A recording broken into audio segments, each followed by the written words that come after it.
Mesdames, messieurs, bonsoir. J'espère que vous allez bien. En tout cas, moi, ça va super. Hem, Aujourd'hui, dégaine absolument, les couilles. Pourquoi? C'est mardi et le mardi, je pense que c'est le pire jour.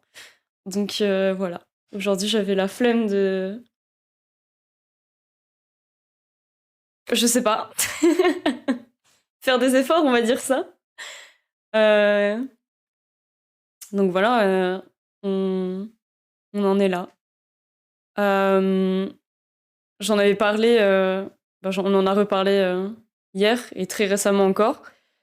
Hem, mais je voulais qu'on se mette à regarder de temps en temps des petits documentaires, ou des vidéos, peu importe que ce soit des documentaires ou pas. Parce que voilà, c'est cool et puis, ça nous permet de regarder un truc ensemble et c'est toujours mieux de le regarder, ensemble que, tout seul. Donc voilà et je me suis dit, «Bah, aujourd'hui, ça me paraît le bon jour». Donc aujourd'hui, on va regarder, une petite sélection de petits documentaires que j'ai faits. Alors, il y en a 3.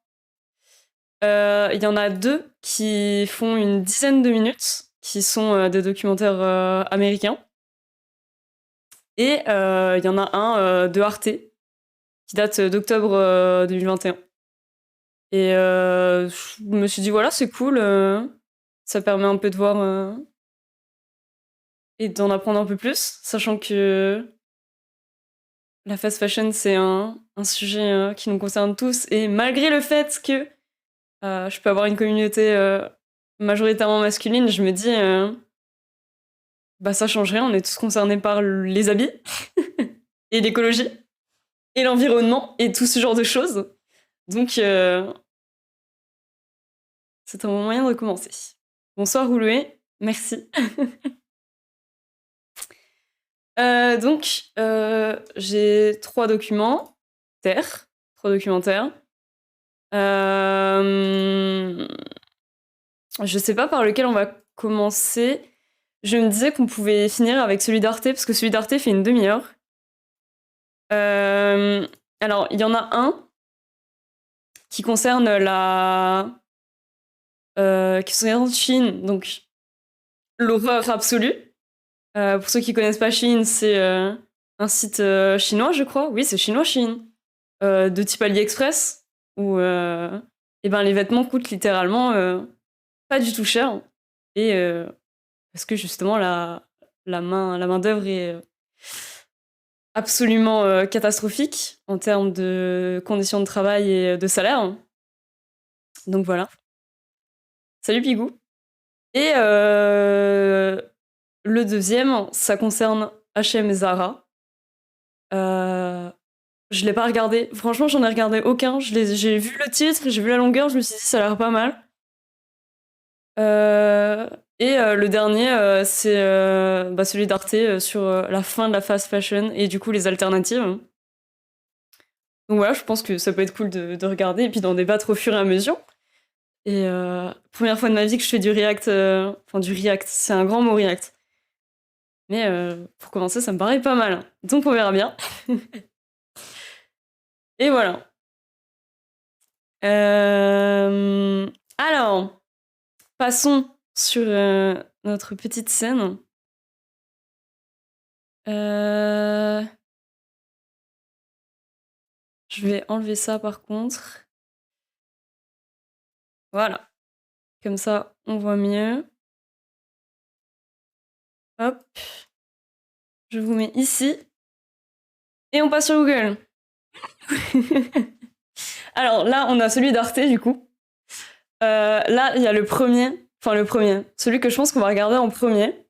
Et après, il y en a un autre. Donc celui-là fait 12 minutes, l'autre 8 et celui d'Arte 30. Je pense dans l'ordre là parce que le premier, c'est celui le plus impactant, je pense. Et ben, ça permet un peu de mettre en lumière ce que c'est la fast fashion pour les gens qui sont pas spécialement en, en, au courant de ce que c'est, puisque finalement, bon, je pense qu'il n'y a pas énormément de gens qui s'y intéressent. Et puis celui-là en deuxième, parce que ça concerne des marques aussi. Et là, le dernier, parce que alternatif, donc je pense qu'en termes de chronologie, ça me paraît bien. Failli commander dessus. Et ben après, alors, je le dis, disclaimer, c'est absolument pas pour blâmer ou quoi que ce soit, hein, je n'insulte personne, chacun fait ce qu'il veut. C'est vraiment juste pur divertissement et pure information aujourd'hui. Voilà, si vous voulez commander sur ces sites, vous faites ce que vous voulez, vous faites absolument tout ce que vous voulez, je ne suis personne pour juger. Je ne juge pas, je veux juste qu'on en apprenne plus. Et voilà, je trouve que c'est important. Et si on arrive à faire changer des points de vue, ben c'est cool. Donc voilà. Alors oui, ils sont en anglais. Normalement, il y a les sous-titres. Alors si je fais ça, normalement, si je fais sous-titres anglais, mais si je fais traduire automatiquement, vu que les sous-titres sont déjà mis, ça devrait être assez potable. Voilà, je me dis, j'ai pas regardé. Enfin, j'ai regardé une mini-frame, donc environ 5 secondes pour voir, et ça m'a l'air potable en termes de traduction. Donc je pense qu'on peut s'y mettre, c'est parti. Hey guys! If you've ever been anywhere near TikTok lately, you've probably seen a lot of this. Y'all, the Shein package that I was waiting for arrived, so let's open it. And it's really heavy, so... Welcome to the world of Shine. Yes, like I don't think it's Shine. Shein is how I Ouais, tend parce que to pronounce it. Shine, c'est horrible comme nom. Oui, alors, première chose, donc Shein, une majorité d'influenceurs, enfin, pas spécialement français, je crois d'ailleurs, c'est moins développé en France, mais une majorité de TikTokers et d'influenceurs anglophones en font la promotion quasi tous les jours, avec des hauls de plusieurs centaines d'euros. Et du coup, ce qui pousse à la consommation. Donc là, je suppose que c'est orienté sur cette surconsommation. Et voilà. Shein isn't just fast fashion, it's ultra. J'espère que je vais pas me faire ban pour les dames en sous-vêtements. Bags for 6, or corsets for 3. If you want a nose ring for 75 cents, this is your jam.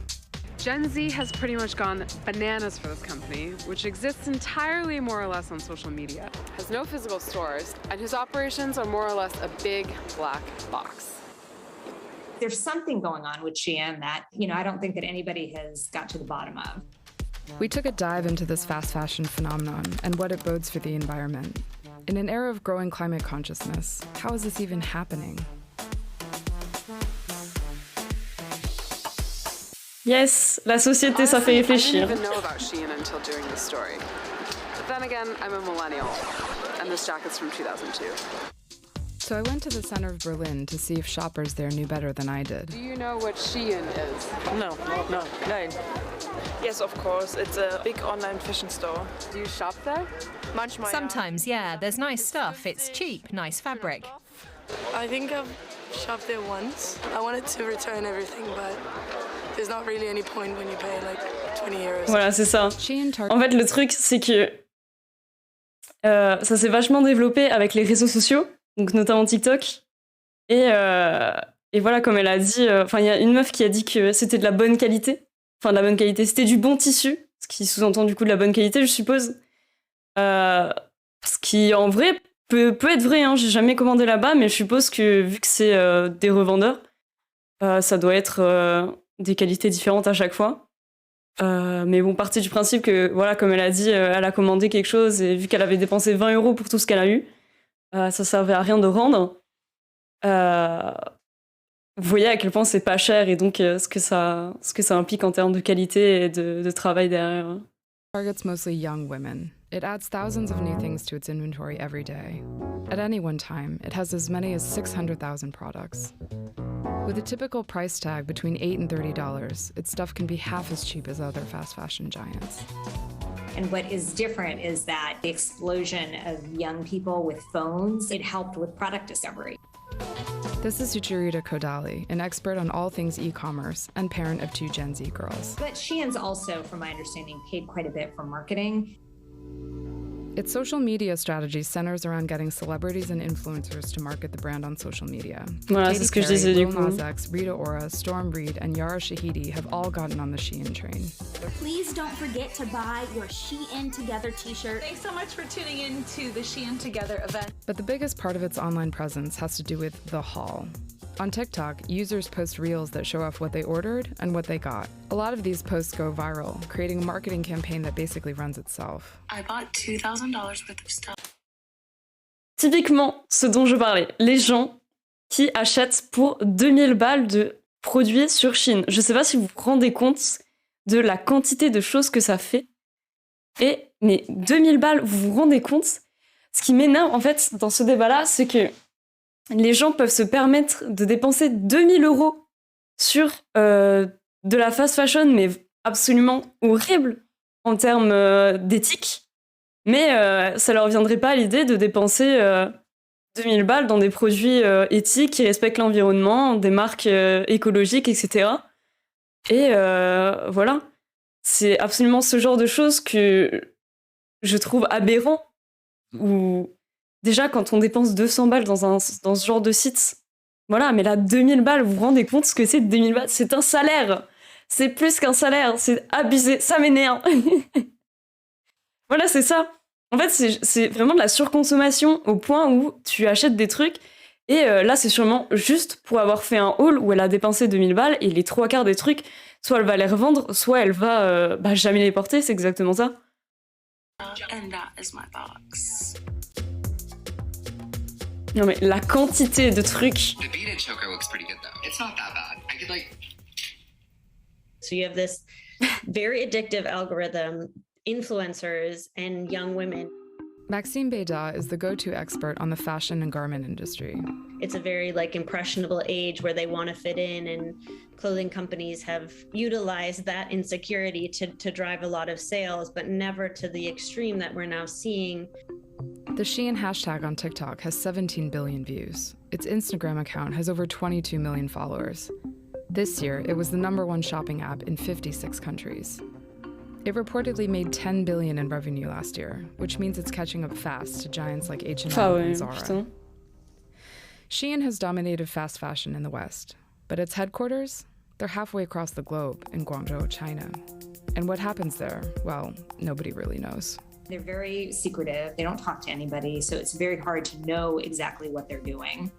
Usually, fast fashion companies take a month to get an item from design to store. But analysts say Shein cuts that time to as little as a week. It uses powerful algorithms to predict trends, and sometimes doesn't even start manufacturing until the order is placed. There is no magic, right? The only way that you get very cheap product is by not paying workers and flouting any environmental standards. They have to hire a lot of temporary workers, and they have to subcontract it to other small factories and house workshops. Wu Peiyue is one of the only journalists who went to Shein's production sites in Guangzhou to investigate their labor practices. She found a disparate web of crowded workshops underpaying people without official contracts. It's not that Shein has child labor, Shein has abused their workers. The issue is those workers, they are not in the social welfare system. Voilà, c'est ce que je disais, pareil, c'est quand vous achetez quelque chose qui coûte si peu et qui vient d'un pays si éloigné que la Chine, vous devez automatiquement vous douter que la main-d'œuvre est très très très bassement payée. Et c'est ça le problème. C'est, pour moi, là, le seul problème de Shein, c'est quand vous achetez un t-shirt à 2 €, la personne qui le fabrique est payée même pas 10 centimes. Et c'est vraiment ça le problème derrière ça. Et voilà, et ce que je me dis, c'est que voilà, vous en avez quasi pas entendu parler. Après, j'ai envie de vous dire, c'est parce que je sais pas si ça joue sur le fait que vous êtes majoritairement des mecs ou pas, mais c'est vrai que c'est beaucoup répandu sur TikTok et Instagram. Et encore, j'utilise pas TikTok, donc voilà. Mais c'est vrai que ça doit faire quelques années maintenant, peut-être 2 ans, que Shein, ça s'est exporté partout, en fait. Finalement, tout le monde en parle, tout le monde achète là-bas.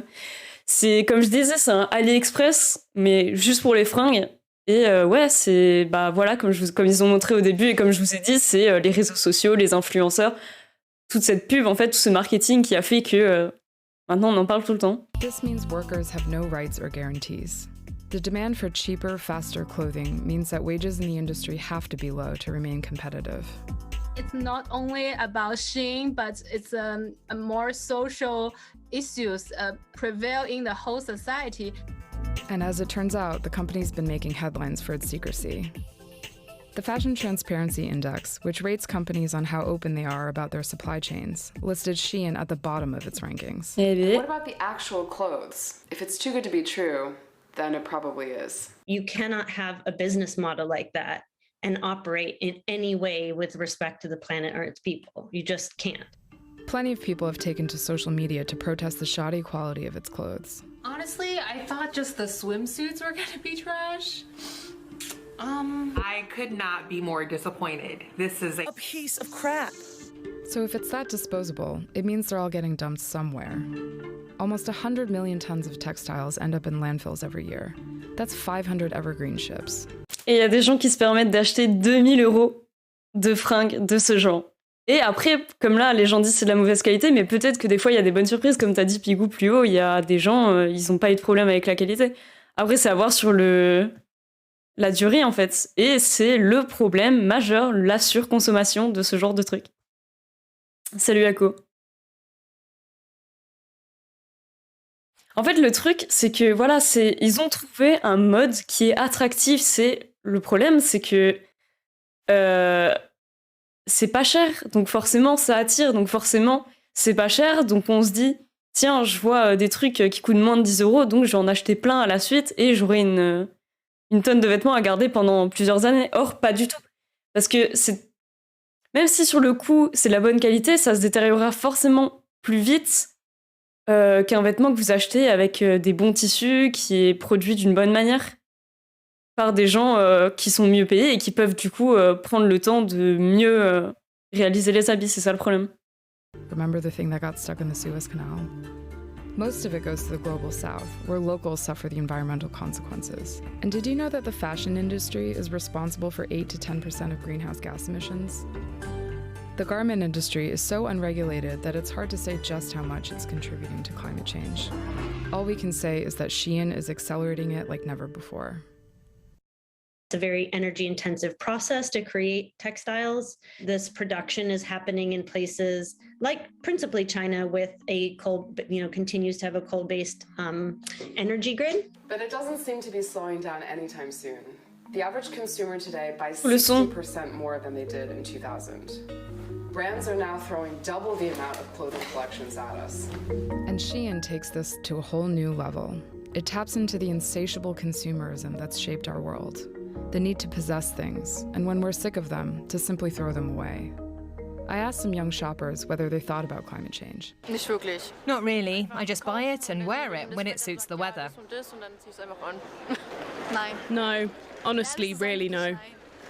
I care really lot. I pay good meat and from the regional products. And what about clothing? Nothing changed yet. Why not? Low budget. Voilà, c'est ça aussi. So we're pretty low on the funds, but when I get a real job one day, I want to be more aware. Why would I pay more when I can have something else for less? Girls got a point. Not everyone can afford to think about sustainability. Ouais. The rise of Shein might be breaking a myth we have about the next generation's climate commitment. It is a very tall order to ask young people to do the right thing when the messaging is so intense to do something different. When you actually look at the data, kids like 18 to 24 are more environmentally conscious and savvy, but it's actually lower than people who are like 25 to 35. And it's not just kids. I can't just blame kids. Nobody asked the right question. So what does the future bode for Shein then? God.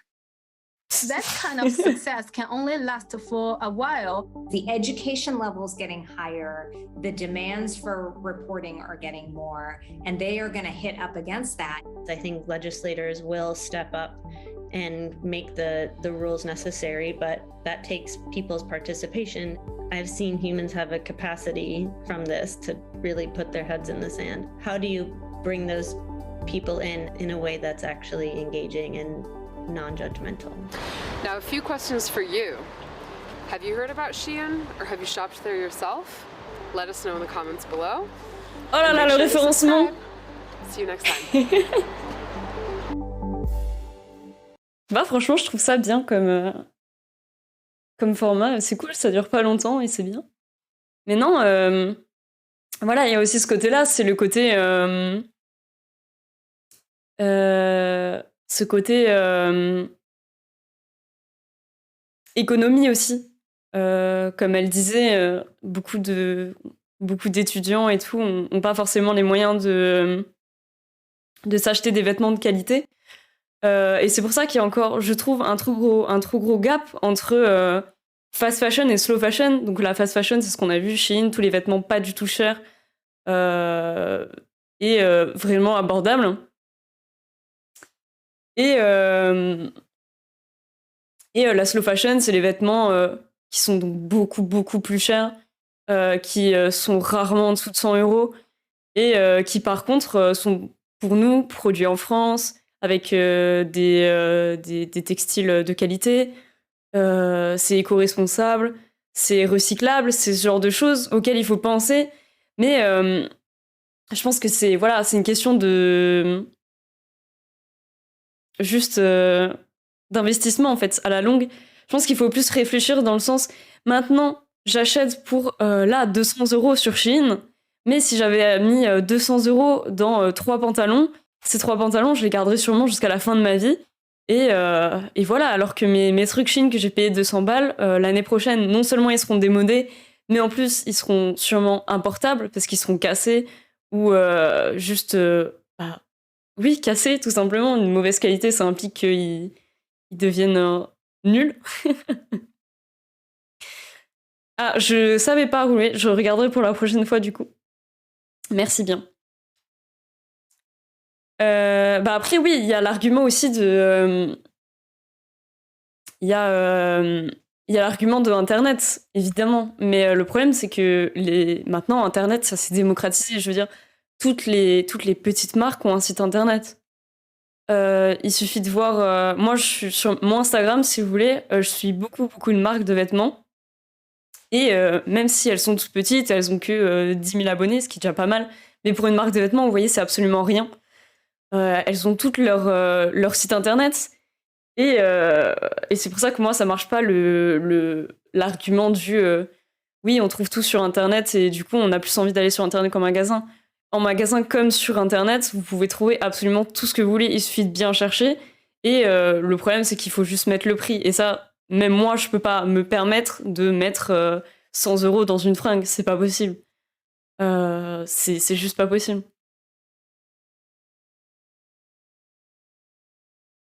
Donc voilà, après, il faut penser au fait que maintenant, c'est juste marketing de ouf de baisser les prix.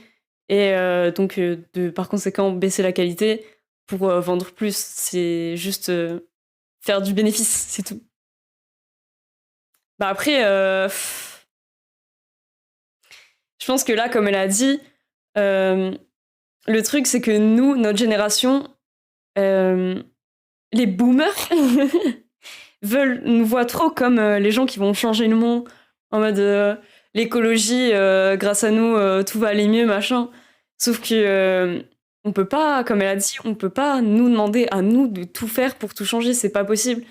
En tant qu'étudiant, on peut pas se permettre d'investir dans des trucs aussi chers.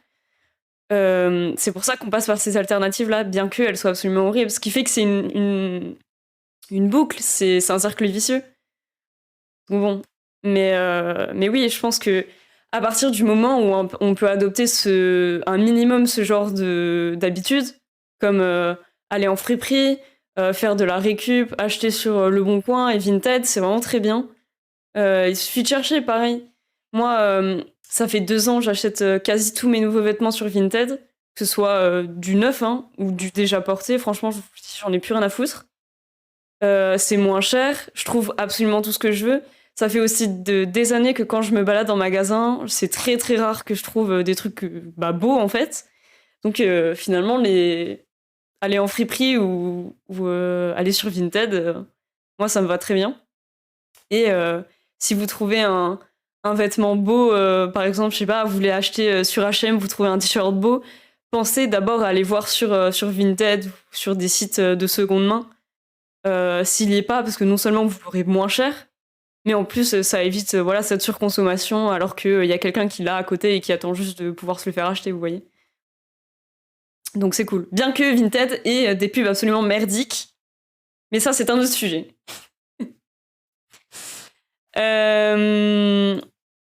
Bah voilà, on a fait le premier, donc je pense qu'on va regarder celui du coup sur H&M et Zara, parce que c'est cool. Et voilà, c'est un level un peu plus au-dessus de fast fashion. Parce que voilà, c'est quand vous allez chez H&M, c'est abordable. Et quand vous allez chez Zara, c'est abordable, mais c'est quand même une gamme de prix un peu plus chère. On trouve facilement des trucs à 50 €, alors que sur Shein, c'est pas du tout le cas. Bam. We're constantly bombarded with media that... Les sous-titres. Français. Voilà. On remet au début. Maïvan. We're constantly bombarded with media that puts pressure on us to buy newer and trendier clothes, just to throw them away when they're no longer in style. An estimated 93 million tons go to landfill or are burned every year. And that's roughly about a garbage truckload of textiles every second going to landfill. Every second. Producing clothes also pollutes our water and churns out CO2. The fast fashion model pioneered by Zara means that brands are churning out double the amount of clothing per year as they did in the early 2000s. But companies say that's about to change because we can now buy eco-friendly fast fashion and also recycle our clothes when we don't want them anymore. But can we believe them?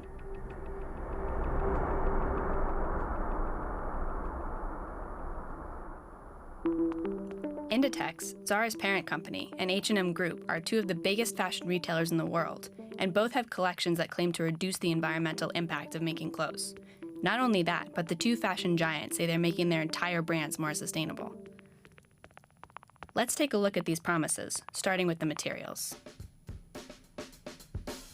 Main materials at Zara and H&M, as well as worldwide, are polyester, which accounts for around 52% of total fiber production, and cotton, which is around 24%. PET is a different name for polyester and is the same type of plastic that's found in water bottles. Actually, 60% of PET production goes to textiles and only 30% to water bottles. The material is produced from petroleum, and the process uses lots of energy and releases CO2, as well as acids and ammonia into the water supply. Recycled polyester uses up to 60% less energy than virgin material, and can be made from textile scraps or plastic trash. But inconsistencies in the threads can make it require more dye. And experts say that polyester fabrics can shed 700,000 microplastic fibers with every wash, which end up in the ocean and also in our food. C'est vraiment abusé par contre, hein? Cotton doesn't have these problems, but is still a chemical and water-intensive crop. According to the Worldwide Fund for Nature, it takes 20,000 liters of water to make 1 kilo of cotton, which is enough for one t-shirt and a pair of jeans. Also, around 11% of the world's pesticides are used on cotton fields. So is organic cotton better? Essentially, there's a massive difference between organic cotton and cotton. This is Suki, a representative of Fashion Revolution, which is an organization that advocates worldwide for transparency and sustainability in the fashion industry. Oui, c'est la merde. Organic cotton is, in the long term, much better for the farmer that grows it and the environment and the soil that produces it. And it's less water intensive and doesn't require as much irrigation as such. We requested an interview with H&M about the sustainability of their products, but they declined. Over email, they said, "We're happy to say that by the end of this year, all cotton we use will come from sustainable sources." Zara also responded only through email, saying, "In 2019, the group, Inditex, Zara's parent company, used over 38,000 tons of sustainable cotton in its clothing, up 105% from 2018. But what does sustainable actually mean? There's no standard definition and it doesn't equal organic. H&M says that sustainable cotton can also mean recycled, or cotton that uses less pesticides and GMOs. C'est le problème de jouer sur les mots, ça. Hein? Zara portrays its cotton as sustainable, but calls it ecologically grown instead of organic. It claims the cotton uses natural fertilizers and pesticides, and is certified by the Organic Content Standard and the Global Organic Textile Standard, which say they control for chemical and water use in the whole production process. Terms like conscious and ecologically grown are hard to fact-check, as well as confusing for the consumer. But according to the nonprofit Textile Exchange, in 2016, H&M was the second largest user of organic cotton in the world. Zara was the fourth. Let's focus on synthetics. In H&M's sustainable collection, the synthetic clothing has to be at least 50% recycled. Zara doesn't specify their percentage, and their labeling can be confusing. Ça, c'est vrai, par contre. This jacket says it's 100% recycled polyamide, which makes it seem like it's completely recycled. But the filling is polyester. That's a different material. And this isn't the only time this happens. The percentage recycled statement often doesn't refer to the whole garment, making it look like the item is more recycled than it actually is. On the subject of transparent labeling, the Join Life tags are also on the Zara website and are stamped by the Forest Stewardship Council. This would seem to imply the clothing is certified by this organization. The stamp, however, is only referring to the tag, not to the whole clothing item. Ah ouais, putain. Waouh, j'étais absolument pas au courant, je trouve ça aberrant. Putain. La vache. C'est mais mensonger à un point. Et là, pour le coup, je suis vraiment choquée. Je sais pas si vous vous rendez compte qu'on fait de la pub sur un truc qui est absolument faux. C'est juste jouer sur les mots. Et là, c'est... L'étiquette, en vrai, elle est toute petite. Et même, ça concerne le vêtement en lui-même. C'est ultra trompeur. C'est absolument horrible. C'est... Putain. Zara has committed to sustainable cotton and polyester by 2025. H&M says all of their materials will be sustainable by 2030. And for 2019, that figure was already at 57%. If they stick to these commitments, it could mean big changes for the industry. But material is only part of the story. To find out if that cotton is actually organic or that polyester is actually recycled, consumers need to be able to check the production process. With an H&M Conscious t-shirt, you can find out in which specific factory it was made, so it's theoretically possible to check the factory's sustainability. Zara only lists how many suppliers it has in one city, but not their names and addresses. They were both evaluated by Fashion Revolution, an organization advocating for transparency and sustainability in fashion.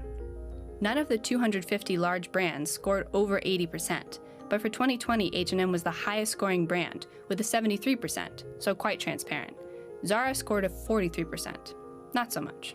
This is important because suppliers are one of the few stakeholders with a front row seat to brands' inner working. Kim has a background in human rights and was a garment factory manager in Cambodia. They uniquely have access to the information that consumers need to be able to cross-check brands' actions against their words.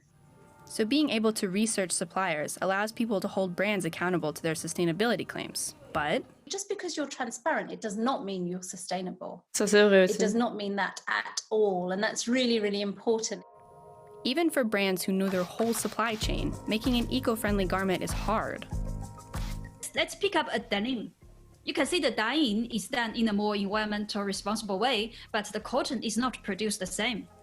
Jessie has worked in different industries, from product inspection to purchasing to product development in both China and Cambodia. Or take another example, the whole piece of the clothes is made out of the waste, but not dyed in a responsible way. So they're green, but it's different degrees of green or different degrees of less bad. Because an item of clothing is made up of many different materials, all manufactured in different ways, it's hard to make each piece less harmful to the environment. This is also the reason why recycling clothing is much harder than H&M and Zara would seem to claim. Au moins, il y a déjà un effort qui est fait, on peut pas dire le contraire. H&M's say that the company is working towards a circular future for clothing. According to the website, you can bring your clothing to any store and it will be resold as secondhand clothing, reused as other textiles, or recycled.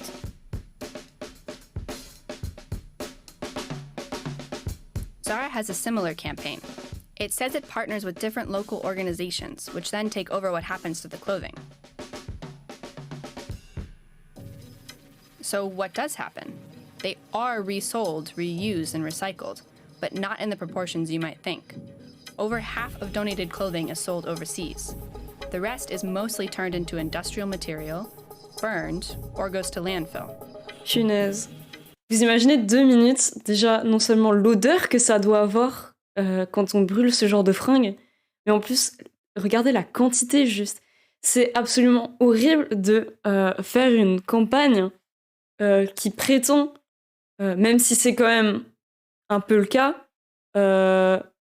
prôner le respect de l'environnement pour finalement revendre les vêtements et se faire de l'argent sur le dos des clients qui pensent pouvoir bien agir. Bon, c'est un peu horrible. Surtout pour les gens qui vivent dans les pays où c'est revendu et qui se retrouvent à côté d'usines où c'est totalement brûlé. Et imaginez la qualité de l'air, la pollution de l'air doit être absolument infâme. C'est horrible. Je pète les câbles. Less than 1% of the material in used clothing is recycled into new clothing. A big reason is lack of technology. Remember how many materials were in the jacket? Well, they need to come out again to recycle it. Garments that are made from monomaterials or can easily be taken apart into pieces can be recycled. Maxi started her career as a certified dressmaker over 10 years ago and has headed product development for Hugo Boss and major online retailers. Think about your wardrobe. How many pieces pas beaucoup, à mon fulfill avis. these requirements?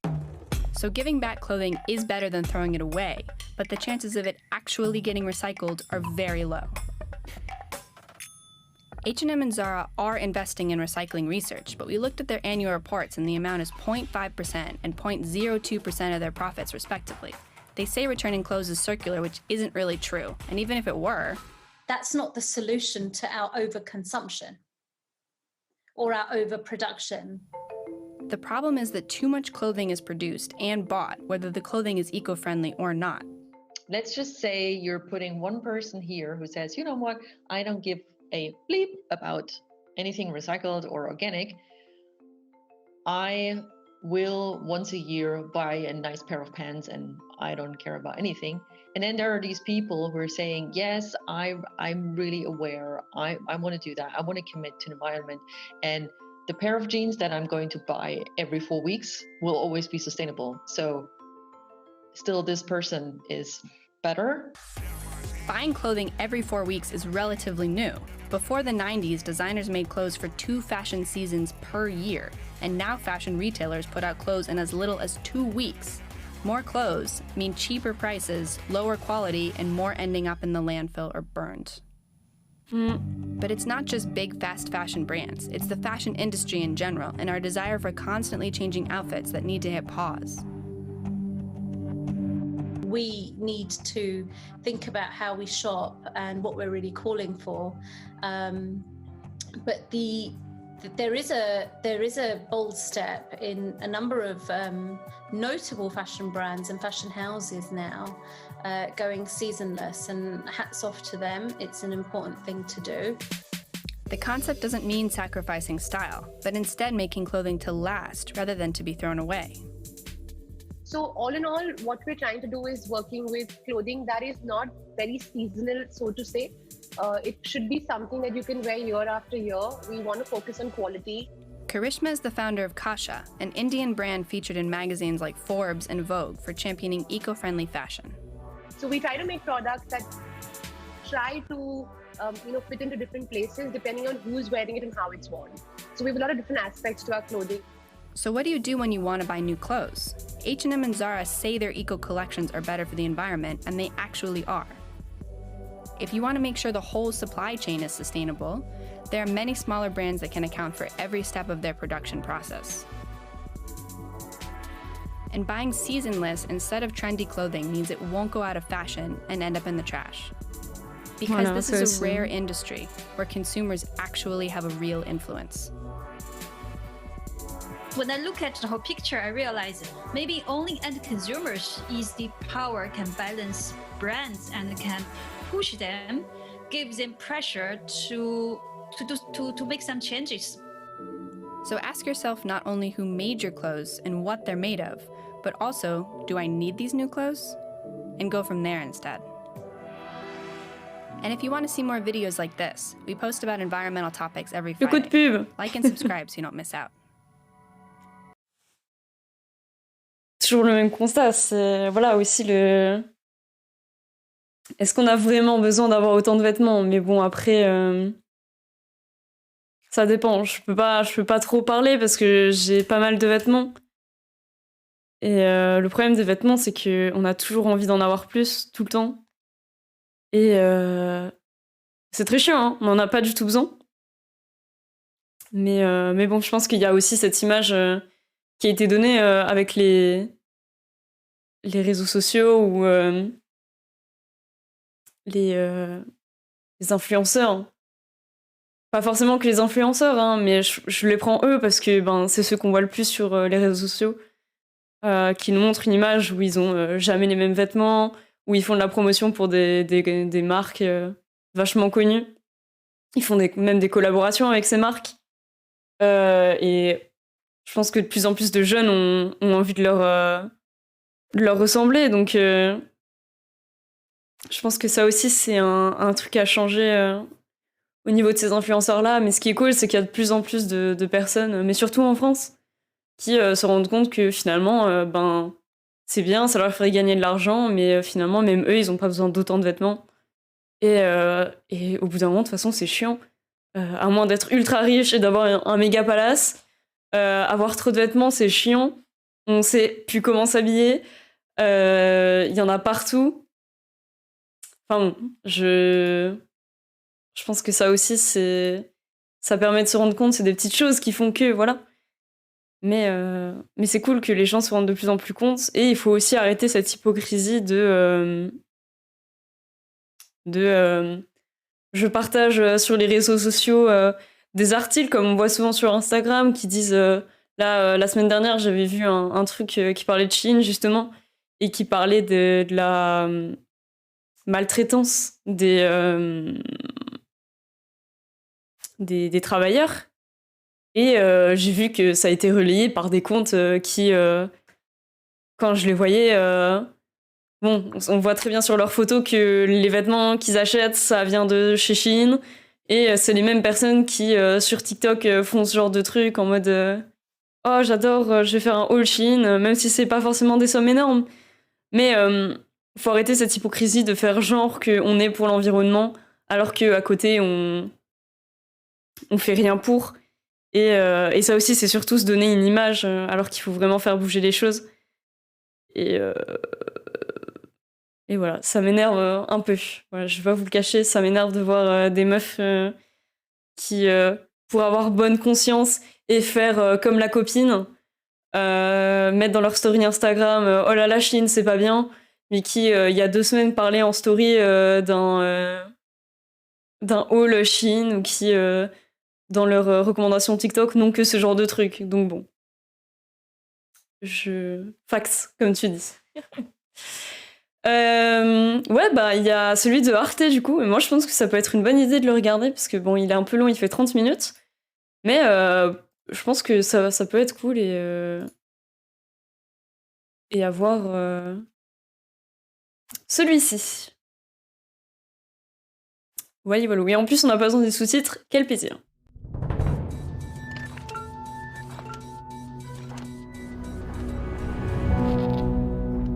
Ça fait très très longtemps que j'ai pas regardé un truc Arte.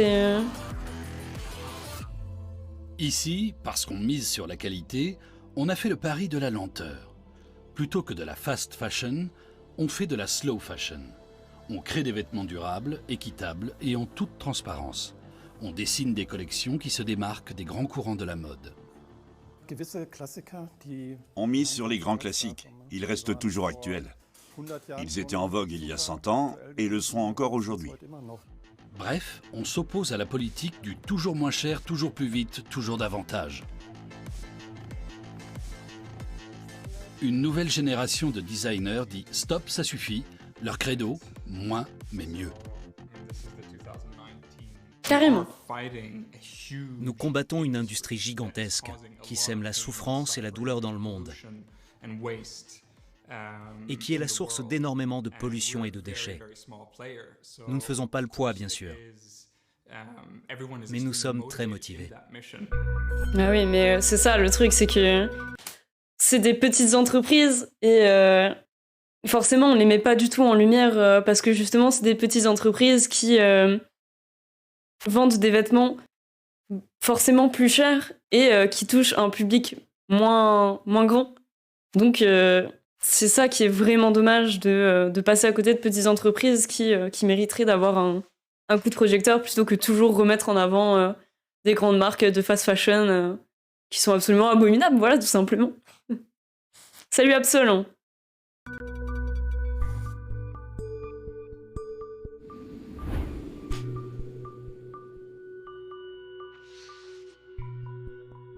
Deux designers investis pour une mission.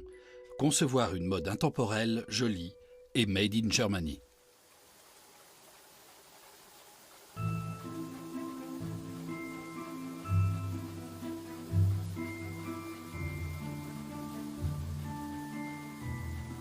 C'est trop bien, j'adore. Certaines de ces machines ont plus de 100 ans.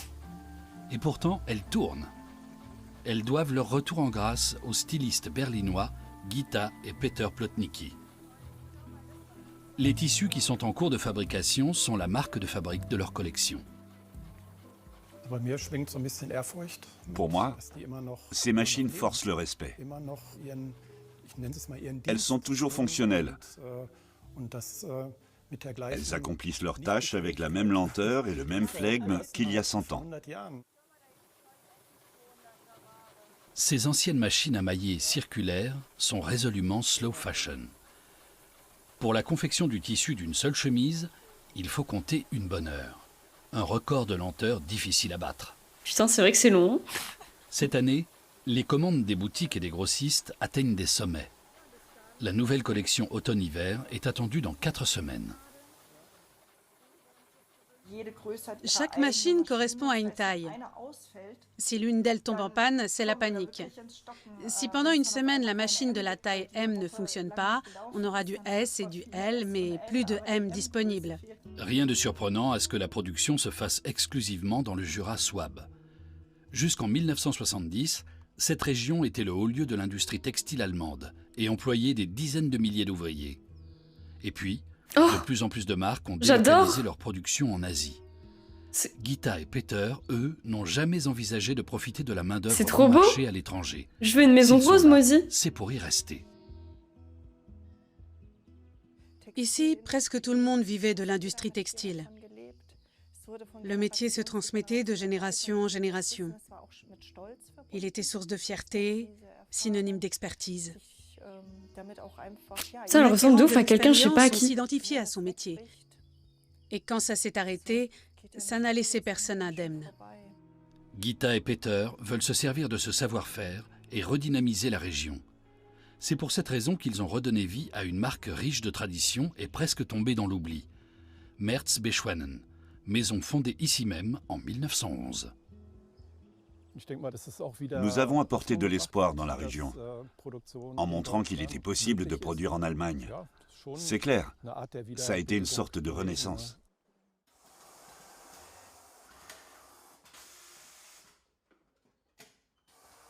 Les machines se remettent à tourner. On fait de la slow fashion made in Germany. Des hauts classiques fabriqués comme il y a un siècle. Regarde, ils ont changé la taille des points de couture. C'est plus propre. C'est bien mieux, ça me plaît beaucoup. Ça a l'air trop épais, il y a 10 ans, incroyable. Lors de la première visite de Gita et Peter dans le Jura Souabe, ils faisaient figure d'extraterrestres avec leurs idées folles. Leur cahier des charges est très exigeant, justement parce que leur collection est dépouillée. Des coupes intemporelles, des couleurs discrètes, Pas plus de 2 collections par an et peu de nouveaux produits. On attache beaucoup d'importance à la qualité. On veut des produits durables, plutôt slow fashion. On ne veut pas participer à cette manie infernale de toujours devoir acheter de nouveaux vêtements, parce qu'après 3 lavages, ils n'ont plus aucune tenue et qu'on ne veut plus ou ne peut plus les porter. À l'inverse de cette philosophie, la fast fashion, incontournable dans les rues commerçantes européennes. H&M et Inditex, le groupe qui possède Zara, ont à eux seuls réalisé un chiffre d'affaires de près de 39 milliards d'euros en 2020. Ces géants proposent jusqu'à 24 collections par an et on peut y profiter des soldes toute l'année. Les soldes ont commencé, mais pas chez Asket. Ces 2 Suédois défient les grands groupes de l'industrie textile. August Borbringeus et Jakob Dvorsky sont les fondateurs de Asket, une petite start-up de Stockholm qui a de grandes ambitions. Ils sont mignons, je les aime bien déjà. Mais le principe, c'est de se débarrasser du superflu. Ça se voit que c'est cher. Cela concerne leur magasin, wesh. Notre modèle économique et nos garde-robes, où on ne va conserver que ce dont on a besoin. Ça peut paraître ennuyeux, mais il se trouve que les vêtements que l'on porte le plus ou dans lesquels on se sent le mieux sont presque toujours les mêmes. Ceux-là doivent être de bonne qualité et on les appréciera davantage. Concrètement, ils ne proposent qu'une seule collection et elle fait un tabac, plutôt que d'inonder le marché de nouvelles pièces. Pas de vêtements de saison, pas de nouvelles tendances, rien que des basiques intemporels. Pour le moment, leur collection ne s'adresse qu'aux hommes. Avec l'aide de Dan, leur styliste, August et Jakob envisagent de lancer leur première collection pour femmes. Oui, faites. Et je suis d'accord, le tissu était très satisfaisant. C'est d'accord. Et bonsoir Charlie. Oui, en effet, je m'y mets.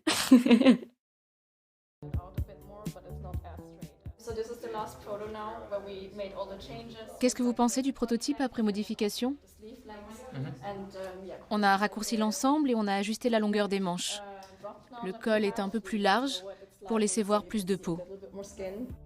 Coupe, échancrure, longueur, ce sont le genre de détails qui permettent de distinguer un t-shirt banal d'un grand classique. Notre idée, c'est de créer une collection permanente. Ça implique que chaque vêtement sera toujours disponible, saison après saison, et que nous ne proposions que peu de pièces. Ce modèle économique va à l'encontre des règles de l'industrie de la mode, qui se définit par un éternel renouvellement. Je pense qu'on peut parler d'anti-mode. Et on ne s'est jamais considéré comme une entreprise de mode. On fait des vêtements ou de la slow fashion. Ça nous définit bien mieux. Leur message est très clair. Depuis 6 ans, August et Jakob réinventent le prêt-à-porter. Leur marque ne cherche pas à lancer de nouvelles tendances, bien au contraire. Leur collection vise il a l'air trop bien le pull. Et se concentre regardez, ça a l'air tellement bien, tellement quali, c'est trop bien. Et la production. C'est sûr qu'il gratte pas le pull.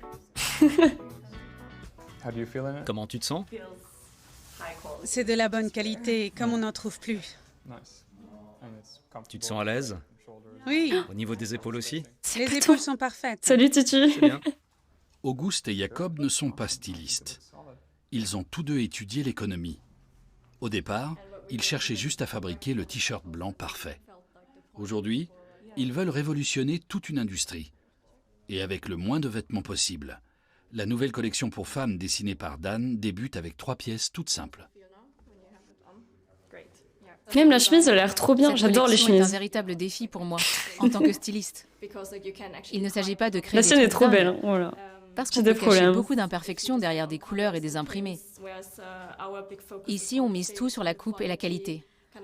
Et c'est ça qui doit convaincre le client. Pendant 6 ans, leur marque n'a été disponible qu'en ligne. Aujourd'hui, ils ne veulent plus se contenter de cela. Ils souhaitent aller à la rencontre de leurs clients et créer des liens dans leur première boutique située dans le centre de Stockholm. Les fondateurs de la marque y donnent de leur personne 1 fois par semaine. Ils se font à leurs vendeurs et partagent leur philosophie. On essaie de se faire discret. On n'empêchera personne de faire un achat, mais on ne va pas non plus pousser à la consommation. On ne forcera pas la main à quelqu'un qui a choisi un t-shirt blanc pour qu'il le prenne aussi en bleu avec 3 paires de chaussettes en plus. On ne fera jamais ça. C'est bien ça. C'est pas comme les vendeurs chez Pour lui, Courir. comme pour Auguste, le concept derrière Asket va au-delà de la vente de vêtements. Peut-être parviendront-ils à transformer l'un ou l'autre de leurs clients en de meilleurs consommateurs, voire en de meilleures personnes. Ça va et toi, Tutu? On aimerait en faire bien plus qu'une boutique où on rentre, on achète 2 t-shirts et on s'en va. On aimerait créer une véritable interaction avec nos clients et ralentir toute la démarche liée au shopping. Ce qu'on essaie de représenter ici, c'est le trajet depuis la fleur de coton jusqu'au tissu propre et peigné. Auguste précise l'origine du matériau utilisé pour la chemise Oxford. Il explique comment le coton est filé. Beaucoup d'informations pour un client qui ne demandait qu'à acheter une chemise. C'est vrai. En fin de compte, le plus beau avec cette expérience, c'est quand le client est content et impressionné par le produit. Ce vêtement, c'est comme un cheval de Troie dans son armoire. Il va participer à son éducation et l'encourager à lever le pied et à faire le tri dans sa garde-robe. Oui, c'est trop bien. Moins, mais mieux. Le slogan convient aussi aux designers berlinois Gita et Peter Plotnicki. Lorsqu'ils sont en panne d'inspiration, ils se tournent vers des pièces anciennes, sur les marchés aux puces ou dans les collections de costumes de théâtre. Du neuf avec de l'ancien. C'est comme c'est cela mon que leur rêve. marque est née. C'est une chemise comme celle-ci, vieille de 90 ans, qui a tout changé. Quand on observe attentivement cette chemise, on découvre les détails qui la rendent belle. Les vieux boutons, la façon de les coudre avec tous ces points. Ils l'appellent leur trouvaille décisive, la pièce de vêtement d'un autre temps qui a tout remis en question. Avant cette découverte, eux aussi participaient à l'industrie de la fast fashion. Mais cette chemise les a poussés à réfléchir à une autre façon de travailler. Pendant des années, nous avons travaillé comme stylistes indépendants pour de grandes marques, mais toujours avec la volonté de faire quelque chose de durable et qui évoque la sérénité. Le travail nous plaisait, mais nous avions besoin d'autre chose. Quand on a eu cette pièce en main, on a su tous les deux très vite que c'est ça qu'on rêvait de faire. Un produit aux multiples détails et aux multiples facettes qui reste malgré tout très sobre. C'est la meilleure chose. Ce n'est pas une pièce qui attire l'attention par ses couleurs ou par une coupe extravagante.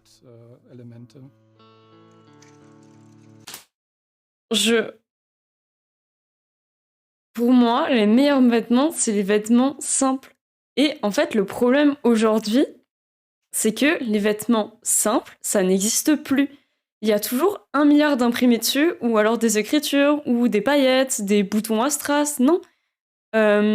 Typiquement, cet été, je voulais m'acheter... Non, ça faisait 2 ans. Aïe, putain. Ça faisait 2 ans que je voulais m'acheter un t-shirt, un bon t-shirt brun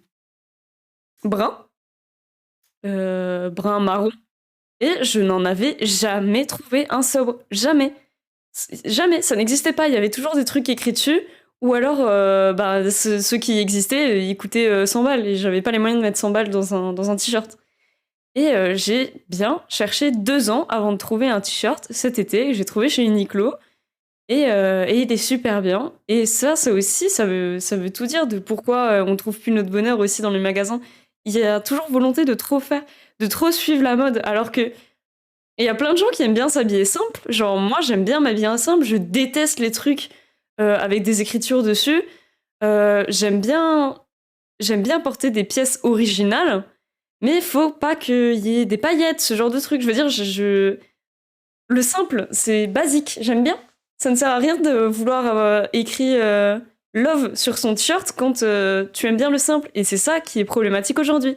Volonté de trop faire, de trop suivre la mode. Et c'est trop chiant. Donc je soutiens totalement ces gens. Vive les vêtements simples.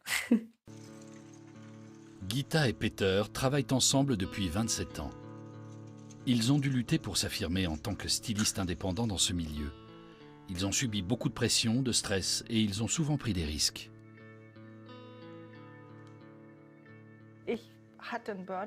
Après avoir fait un burn-out, je me suis rendu compte que ça ne pouvait pas continuer comme ça. C'est là que je me suis mise à la méditation et au jeûne. Ils sont trop J'ai mignons. toujours fait beaucoup de sport et je continue, mais le soir je reprends un moment pour mes étirements et pour travailler ma respiration. Je les aime trop. Je n'ai pas eu à convaincre Peter, c'est lui qui est venu me dire « Tu donnes le sentiment d'une grande sérénité, je veux connaître ça aussi. Tu peux m'initier ?» Et je l'ai fait avec grand plaisir. Silence, pleine conscience et lenteur. Dans Oh, la sphère chat. privée comme au travail, ils en ont Trop besoin tous les mignon. deux. Je les adore. On devrait tous les jours prendre le temps de mesurer tout ce qui est positif dans nos vies. Le fait d'être en bonne santé, d'avoir de chouettes collègues, d'avoir pu lancer une marque incroyable, à deux, en couple. C'est vrai qu'ils ont de la J'en chance suis quand même. tout ému. J'en perds ma voix. Ils sont trop mignons. Drinko sur laquelle tu te bats. Non mais, en fait, si tu veux, j'ai toujours été passionnée par la mode, j'ai toujours voulu faire de la mode mon métier. Et forcément, ça me touche un peu, tu vois, parce que moi, j'adore ça, j'adore la mode. Et ça m'énerve de voir une hypocrisie constante des gens qui veulent bien faire, mais qui, en fait, font tout l'inverse de ce qu'ils disent. Et là, je suis contente de savoir qu'il y a des gens qui, quand même, créent des trucs qui plaisent à tout le monde. Des trucs qui sont durs à trouver, alors que c'est vraiment pas compliqué. Une chemise blanche, ça existe nulle part, des chemises blanches bien. Ça n'existe pas, soit elles sont trop transparentes, soit c'est des manches chauve-souris, soit il y a des paillettes dessus. Vous voyez, ce genre de truc, ça m'énerve. Et là, il y a des gens, ils ont tout compris. Et forcément, ils vont tout gagner. Parce que c'est des trucs que tout le monde veut, sauf que ça n'existe pas. C'est trop bien. Faites, je vous jure, c'est trop bien. Vive les gens qui font des trucs intelligents comme ça. Moi, j'adore. Et oui, ça me touche, j'aime bien. J'aime trop. Au départ, Gita était plutôt sceptique. Peter avait envie de lancer sa propre marque, mais elle hésitait. Trop de risques, trop d'incertitudes. Je me souviens très bien du moment où il m'en a parlé pour la première fois. Je l'ai regardé et je lui ai demandé s'il avait encore toute sa tête. C'était il y a 10 ans. C'était le début de leur aventure dans la slow fashion. Parfois, il faut savoir se lancer. J'étais bien loin d'avoir un modèle économique en tête. C'était plutôt un rêve qui me prenait aux tripes et qui me tenait à cœur. C'est aussi ce que disent de nous nos amis. On a une idée et on la met en œuvre. On s'est cassé la figure plus d'une fois. On y a laissé des plumes. Mais on s'est toujours dit, au lieu d'en parler, on n'a qu'à essayer. C'est ça qu'on veut, la mentalité. Allons-y, essayons. C'est aussi ce que se disaient Auguste et Jacob à l'époque où ils étaient encore étudiants. À l'époque, il y a 6 ans de cela, ils se demandent s'il est possible de créer une marque de vêtements sans suivre les diktats de l'industrie de la mode. Ils ont tous des chats.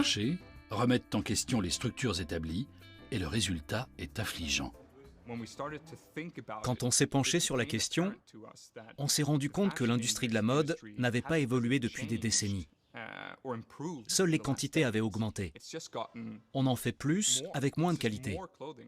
On fait des produits qui ne durent pas et qui sont fabriqués dans des conditions lamentables. Ils veulent que ça change et commencent par leur propre garde-robe. Ils se débarrassent de tout ce qu'ils ne mettent presque jamais et décident d'améliorer les vêtements qu'ils aiment et qu'ils portent souvent. T'es fan de chemise, à ce que je vois. Est devenu le meilleur ambassadeur de sa marque. Ah, tu m'étonnes. Le bouc a que des chemises chez lui. Plutôt que d'essayer d'anticiper la prochaine tendance, voire de créer de nouveaux besoins, nous nous concentrons sur des pièces plus anciennes, qui ont toujours fait partie des garde-robes, et qui plaisaient déjà il y a 100 ans. De cette manière, nous créons les vêtements dont nous avons réellement besoin, et pas ceux dont le besoin a été créé artificiellement. Voilà, pour ça c'est une bonne réflexion. Une collection permanente unique est suffisante. Il est trop mignon avec son Idéalement, vélo. Elle resterait la même à vie. Oui, La Phil, je collection est crois en fabriquée toi. par des sous-traitants, Il est car trop comme la mignon. plupart des marques, Asket ne fabrique pas de vêtements elle-même. La marque prône une totale transparence en ce qui concerne la chaîne de production, les conditions de travail et l'origine des matériaux. C'est pour cette raison que chaque vêtement est doté d'une étiquette indiquant chaque pays impliqué dans le processus de fabrication. Ah, c'est cool ça.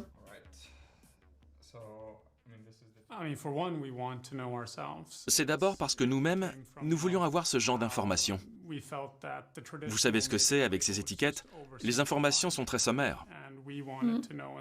Mais nous On l'a voulions vu tout tout à l'heure, savoir. ça. Et c'est comme ça qu'on a commencé à enquêter dans les usines. Il faut que les clients sachent que les vêtements ne sont pas simplement fabriqués dans un pays. La plupart du temps, ils parcourent le monde. C'est malheureusement la dure réalité. La fabrication de ce t-shirt basique s'est échelonnée sur 11 pays et 4 continents.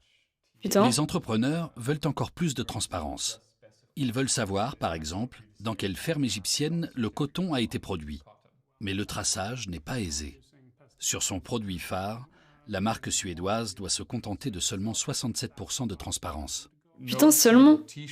Aucun t-shirt. Ils ont seulement 67% de transparence alors que j'ai jamais vu autant de transparence. C'est incroyable. Je sais pas si on se rend compte, mais ils ont tout détaillé. Ils ont une mini-étiquette où ils ont absolument tout détaillé et il y a que 67%.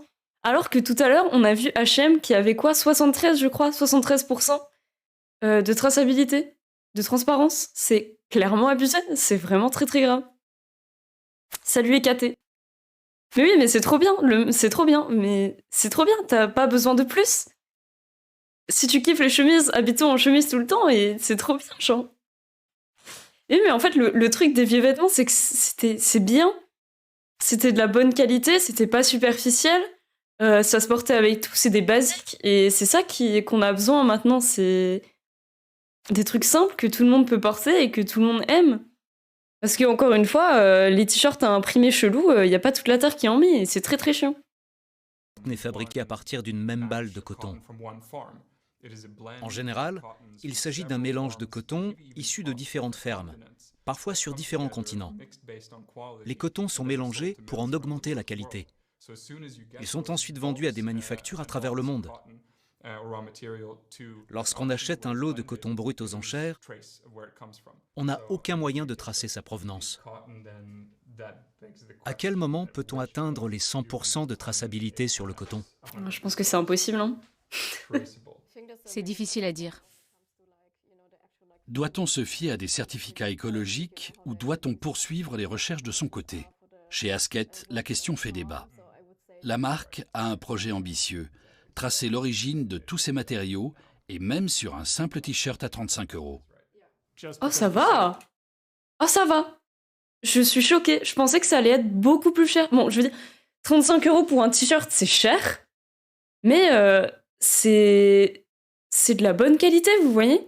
Et c'est là qu'on se rend compte que on peut avoir de la bonne qualité pour pas si cher que ça. Et ça, c'est vachement important de le comprendre.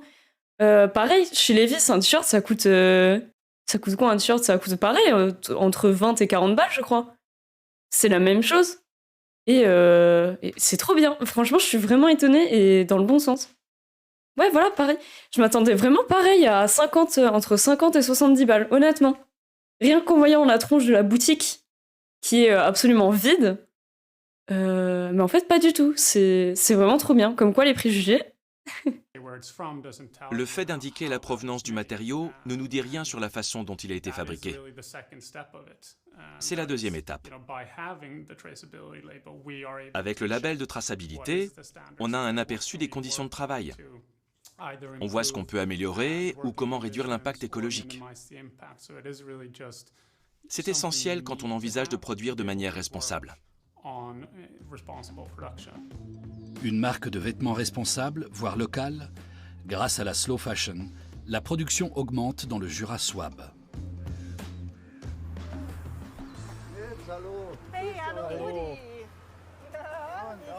De retour dans la région, Gita et Peter rendent visite à leurs fournisseurs. Rudy Ils sont Loder toujours trop est mignons. l'un des derniers fabricants de tissus de la région. Oh, les machines satisfaisantes! rien qu'au toucher, on se rend compte de la qualité. Magnifique. C'est très beau et très agréable au toucher. Rudy avait acheté ses anciennes machines à mailler circulaires il y a quelques années par nostalgie. Jamais il n'aurait imaginé qu'elle se remettrait à tourner et à fabriquer des chemises comme au bon vieux temps. Il a acheté, quoi, il doit y en avoir quoi, une dizaine, là, une quinzaine, même beaucoup plus. Le mec a acheté une quinzaine de machines qui doivent sûrement coûter des centaines de milliers d'euros pour le kiff. Je dis, waouh! Genre vraiment, il ne s'attendait pas à les réutiliser. Mais c'est incroyable, c'est ouf d'en arriver à ce niveau de richesse. Il y a 10 ans, lors de la première visite de Gita et Peter, il était plutôt sceptique.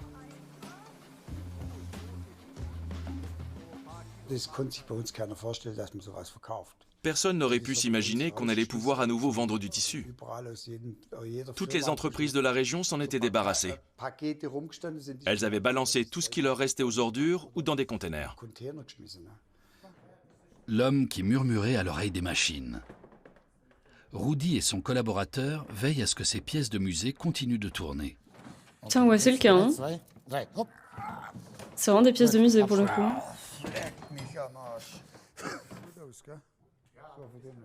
Chaque machine pèse 80 kg d'acier pur. La plus ancienne date de 1889. Putain! Ah oui! Ceux qui s'en servaient ont tous disparu. Bah oui, Rudy j'espère. et Andreas sont les derniers à savoir les manipuler. Là, il va prendre son jouet préféré. Une petite clé de rien du tout. Ah ouais, putain. Elle aussi doit approcher les 80 ou 100 ans. Wesh. Il récupère les pièces sur non, les machines défectueuses. Avec la toile d'araignée dessus et tout, va. Ces machines sont anciennes, mais increvables. Pas d'électronique capricieuse, uniquement de la mécanique robuste.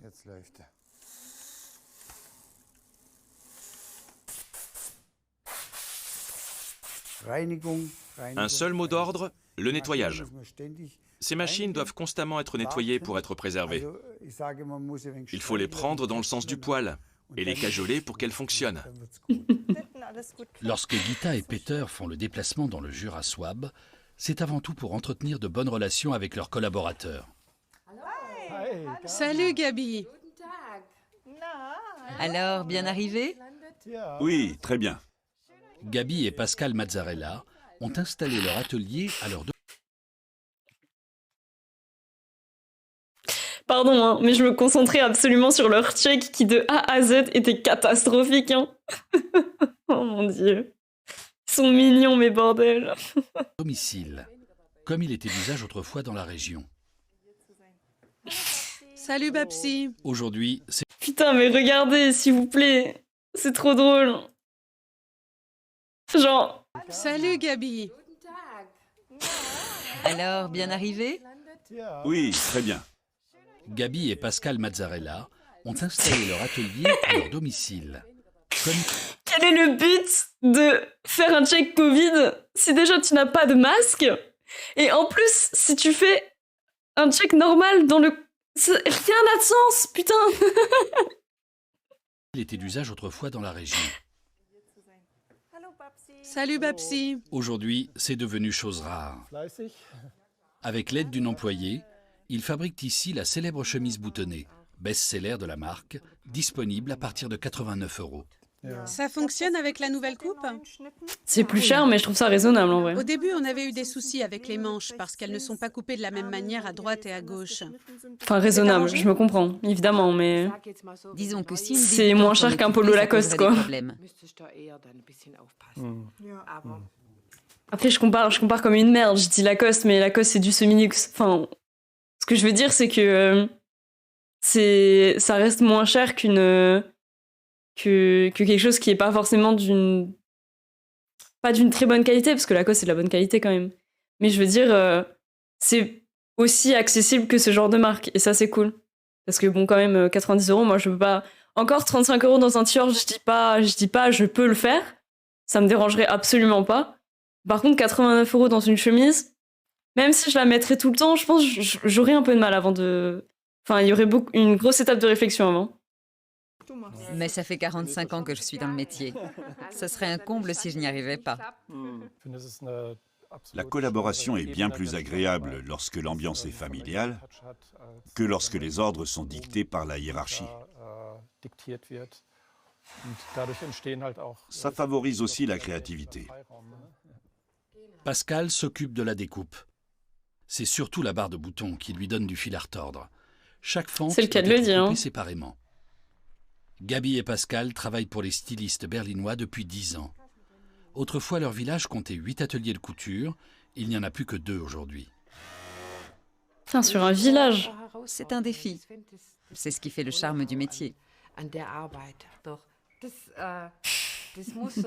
On a pu montrer que notre savoir-faire valait bien celui des autres, à l'étranger. Quand il le faut, on est même prêt à oublier notre dialecte et à parler un bon allemand. C'est super de pouvoir faire tout ça.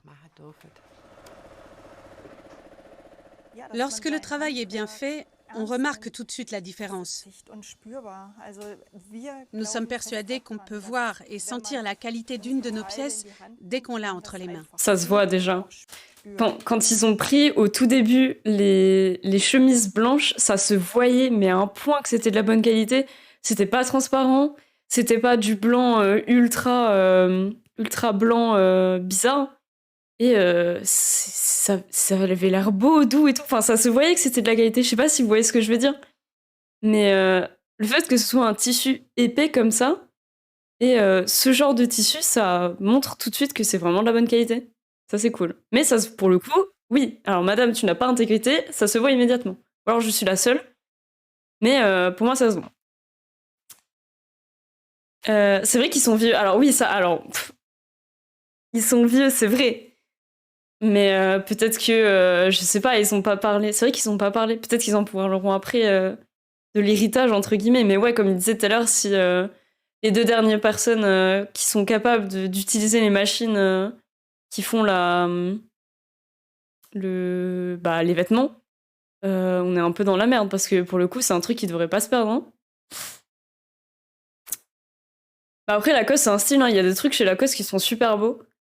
Je pense que je m'achèterais pas du moins pas un vêtement Lacoste, mais je me souviens qu'avec mon frère, ils avaient sorti une collection. Des fois, ils font des collections un peu stylées, un peu cool, en partenariat avec en collaboration avec des artistes.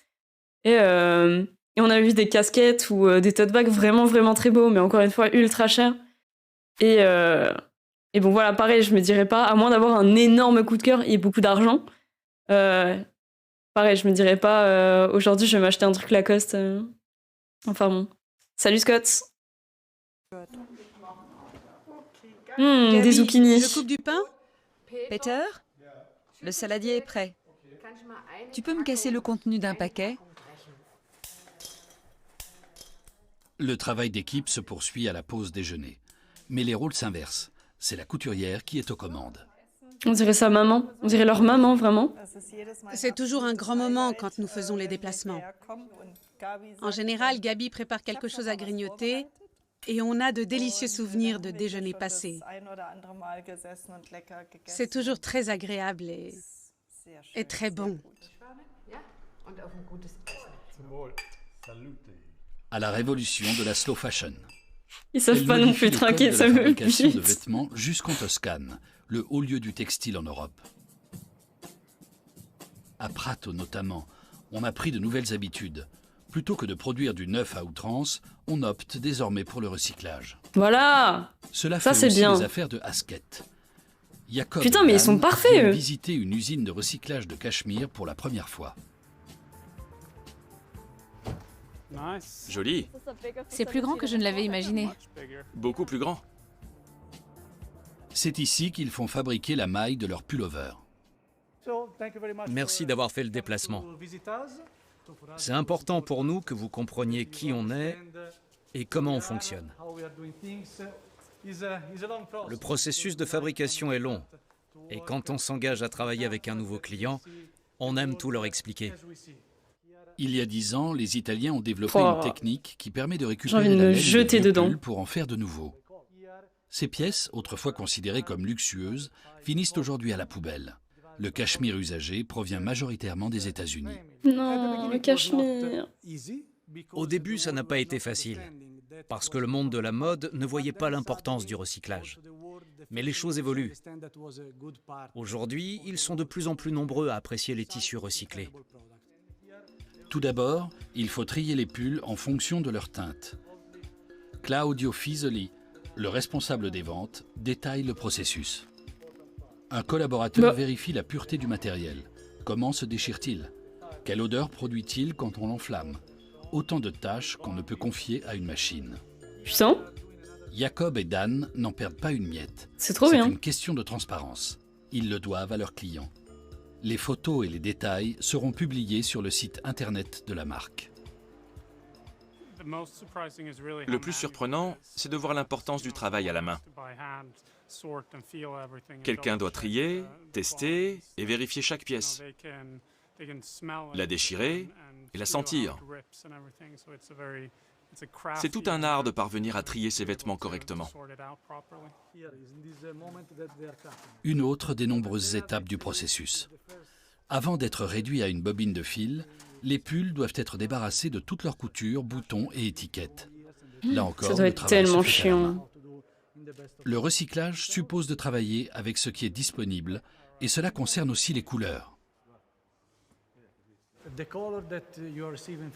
La couleur que vous obtenez au final, ce n'est pas juste une couleur, c'est un mélange. C'est très important. Ici, vous voyez qu'il n'y a pas que du bleu, il y a aussi du parme. Mais quand on mélange le tout, on obtient la couleur finale. Du parme. Parfois, on n'a pas d'autre choix que d'accepter certaines nuances et variations dans les teintes. Ce ne sera pas le dernier rose aperçu sur les podiums, mais c'est du rose. Il faut comprendre que si on veut faire de la mode durable, il faut aussi faire preuve d'un peu de souplesse en termes de couleurs. Ah bah c'est pas très grave si ton pull il a une demi-teinte de moins. Je pense que c'est pas le plus important. Mais oui, c'est ouf par contre. Il y a deux meufs. S'ils sont 2 personnes par couleur, pour absolument détacher tous les trucs, ça doit être infâme réellement. Déjà, ça déchirer un vêtement, ça doit faire ultra mal. Elles doivent se niquer. Mais en plus, putain, elles ont la foi, hein. La vache. Mais c'est trop bien. Du coup, c'est sûr que ça se passe absolument pas du tout comme ça quelque part ailleurs, ou du moins pas pour des grandes marques. Mais c'est déjà une grande avancée et c'est vraiment génial de voir ça. Les choses sérieuses peuvent commencer. C'est le début de la transformation. Des lames puissantes hachent le cachemire encore et encore, jusqu'à n'obtenir que de maigres filaments. C'est à partir de ce résultat que le nouveau cachemire sera filé. Il n'y a aucun doute là-dessus. C'est dans ce sens que nous allons devoir aller à l'avenir. Il va falloir recycler le cachemire, mais aussi d'autres matériaux comme la laine mérinos ou même le coton. Les processus vont sûrement différer, mais c'est dans cette direction qu'il faut s'engager. Pas trop éloigné, rapprochez-vous. Ne croisez pas les bras. Oui, voilà, c'est bien. Il s'occupe de tout, même du shooting photo à Berlin. Peter prend les photos, ses collaborateurs servent de modèle. C'est dommage, messieurs, dames, vous étiez presque parfaits, sauf que la madame a mis un soutif noir en dessous de son t-shirt blanc, donc on voit qu'il est absolument transparent. Bon, au moins, on sait qu'il est transparent, mais les t-shirts transparents, on n'en peut plus, vraiment, il faut arrêter maintenant. C'est horrible, on en a marre. C'est le sprint final pour la nouvelle collection. Les affaires sont les affaires. La saison commence à une date précise et il faut que tout soit prêt ce jour-là. Qu'on fasse de la slow fashion ou de la fast fashion, il faut que nos produits soient disponibles et que nos distributeurs soient satisfaits. Si les affaires sont les affaires. Voyons voir ces photos. Gita et Peter vont passer le week-end devant l'ordinateur à choisir eux-mêmes les photos pour leur catalogue. Une tâche supplémentaire qui ne les ennuie pas. Une autre, où la couture latérale est bien visible. La slow fashion est bien plus qu'un métier, c'est une façon de vivre. On a le sentiment de remplir notre mission. C'est notre métier et on le fait. On ne sait pas si on va sauver le monde, mais en tout cas on y contribue. Ça, j'en suis sûre. Oui, tu as raison. Sauver Je suis le beaucoup monde trop tout en impliquée. gagnant de l'argent. Jacob et Auguste ont dégagé leurs premiers bénéfices l'année passée. Du coup, ils déménagent dans des locaux plus spacieux, un étage entier d'un loft tendance. Le bâtiment est incroyable. Si l'on en croit les chiffres, leur marque est un succès. Mais qu'en est-il de leur projet de révolutionner la mode et de la renouveler de l'intérieur ?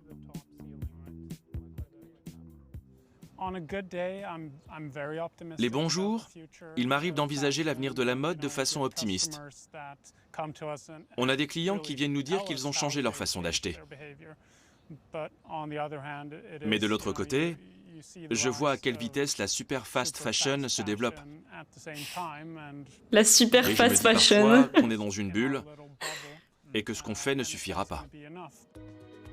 Tous deux espèrent développer une industrie de la mode où les étiquettes durables, équitables et transparentes ne sont pas uniquement des arguments marketing. Mais seul le client a le pouvoir de réaliser leurs rêves. C'est nous, les clients, les amis.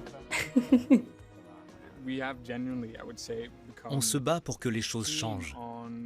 Il n'y a pas de meilleure pédagogie pour convaincre que de montrer que ça fonctionne très bien différemment. Et c'est très gratifiant de participer à cette noble mission.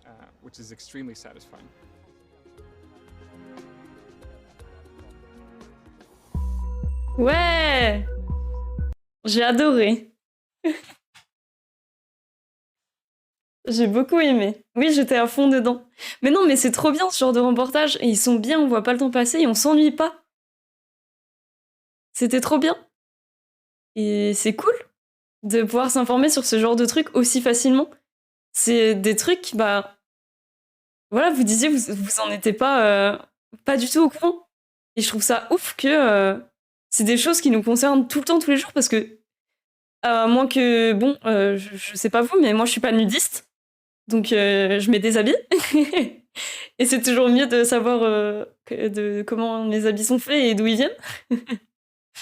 Et voilà, c'est très cool. Merci beaucoup, Ekaté, je t'envoie des cœurs. Mais non, j'ai vraiment beaucoup aimé et je suis contente de pouvoir en parler avec vous parce que ouais, je vous ai dit, c'est un truc qui me touche, entre guillemets. Et j'ai quand même envie de, même avec ma micro-communauté, pouvoir vous informer, en fait, tout simplement. Et encore une fois, Arte le fait très très bien. Hein. C'est vraiment, ils font des documentaires absolument masterclass. Arte virement. Mais voilà. Putain, moi je suis nudiste, mais qu'en été. Sinon, bah après, c'est un peu compliqué pour Twitch, donc je suis pas trop nudiste non plus. Faut pas déconner. Donc voilà.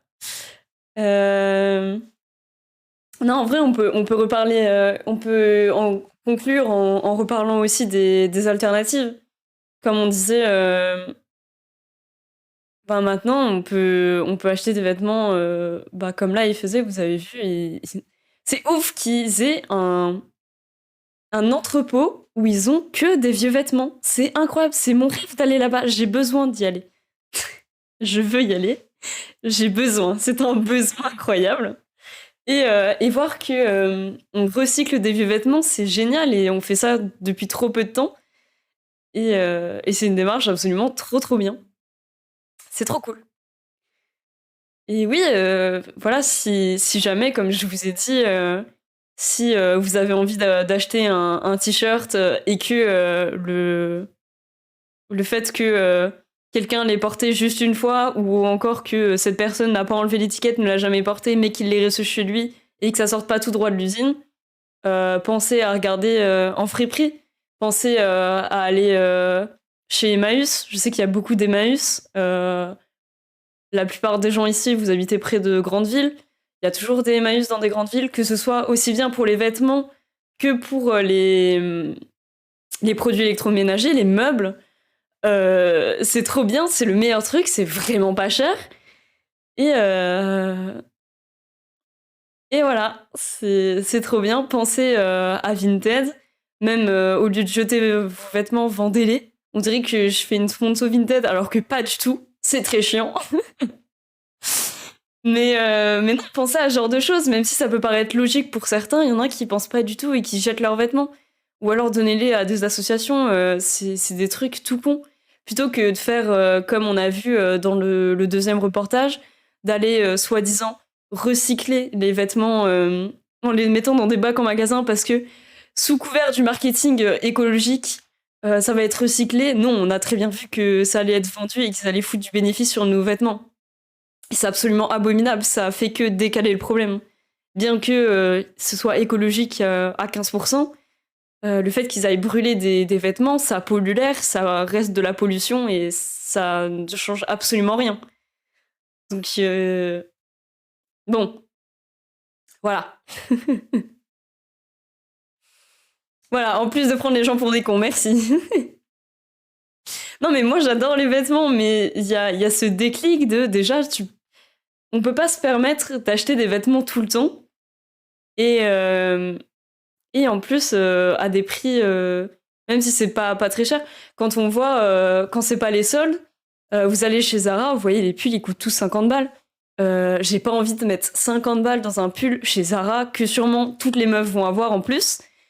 Alors que si je vais dans une marque moins connue, ou alors que si je vais en fripe, je peux avoir 2 beaux pulls d'une qualité 4 fois meilleure pour le même prix. Donc voilà. Moi aussi, je veux bien un slip Sardoche, mais ils sont en rupture de stock, j'ai trop le seum. Enfin, je crois, ou alors il a remis du stock, mais je pense pas. Donc bon, caleçon.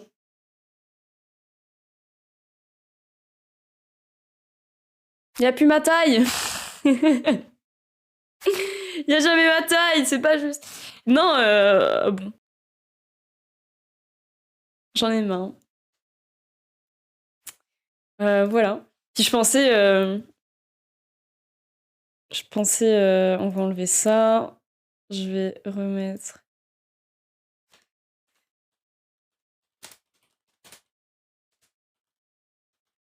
Hop. On change le titre. Voilà, voilà. Je pensais honnêtement, j'ai kiffé faire ça. Je sais pas si vous avez aimé, mais moi j'ai beaucoup aimé. Et je me disais qu'on pourrait faire ça chaque semaine.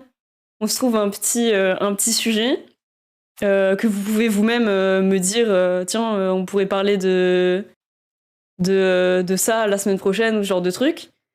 Et on se fait ça toutes les semaines. On essaye de trouver 2-3 documentaires pas trop longs. Et on fait ça. Et moi, je vous propose qu'on se fasse ça tous les mardis, du coup. Parce que le mardi, c'est chiant. Moi, je commence à 8h le lendemain. Du coup, voilà, ça peut être cool.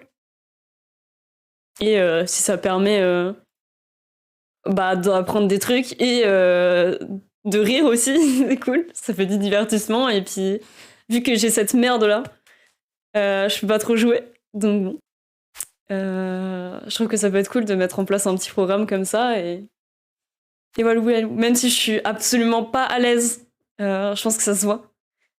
Mais je suis pas du tout à l'aise. J'ai vraiment du mal. J'arrive pas à... J'ai pas cette... Je pense que c'est un truc à apprendre en le faisant.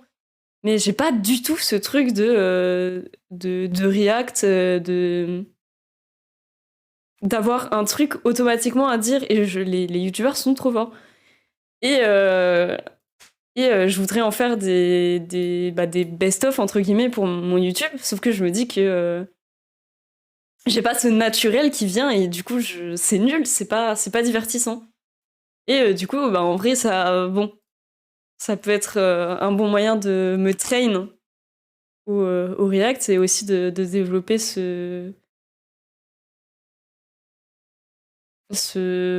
sais pas, cette manière de parler et d'arrêter d'être aussi coincé du cul.